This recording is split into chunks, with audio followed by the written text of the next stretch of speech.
Longrich kompaniyasining imkoniyatlarini eshitib, kompaniyani imkoniyati yo'q-yu, shu yangi kompaniya bo'lgani uchun qo'rqyapman deb cho'tadigan xayollar ham bo'lyapti. Shunaqa fikrlar ham bo'ladi. Uni to'g'ri tushunaman. Endi sizlarga fakt aytaman qizlar. Kompaniya 2026-yil 12-iyun kuni O'zbekistonda o'zini qonuniy ish faoliyatini boshladi.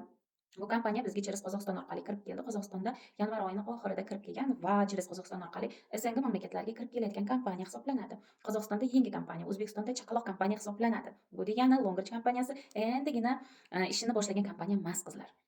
1986-yil Xitoyda tashkil etilgan, ya'ni 40 yildan beri o'zini qonuniy ish faoliyatini olib boradigan mировой уровеньdagi gigant kompaniya. 60 dan ortiq Yevropa mamlakatlarida, chet el mamlakatlarida o'zini qonuniy ish faoliyatini olib boradi. Hattoki Longrich kompaniyasi 2008-yil 7-avgust kuni Xitoyda o'zini MLM biznes sifatida ro'yxatdan o'tkazgan. Bu nima degani?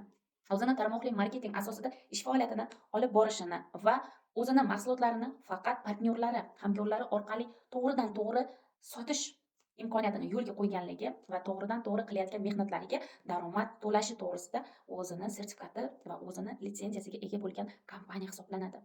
O'zini MLM biznes, ya'ni tarmoqli marketing sifatida ro'yxatdan o'tkazish uchun bu просто tak ro'yxatdan o'tkazib qo'yilmaydi qizlar. O'ziga yarasha judayam Xitoyda kuchli talab bor, majburiyatlari bor. O'sha majburiyatlarga, talablarga javob bergan kompaniyagina o'zini tarmoqli marketing deb o'zini ro'yxatdan o'tkazadi. Longrich kompaniyasini mahsulotlari ham juda ham himoyalangan.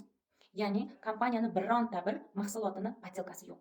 Bu degani hech bir zavod Longrich kompaniyasini mahsulotlarini potelka qilib chiqara olmaydi. Agarda nobud chiqarsa ham kompaniyaga juda ham katta summada jarima to'lar ekan. Shuning uchun 40 yildan beri bu kompaniyani hech qanaqangi podelka mahsulotlari mavjud emas. Mana shunaqangi zo'r kompaniyani tanlab biz o'z ish faoliyatimizni boshladik. Xudo xolasa Longrich O'zbekistonda nomer 1 kompaniya bo'ladi. Ko'p kuzatmasdan bizni safimizga qo'shiling. Shunaqangi zo'r kompaniyada boshida bo'lasiz. Safimizga qo'shiling va million daromadlar olish imkoniyatini qo'lga kiriting.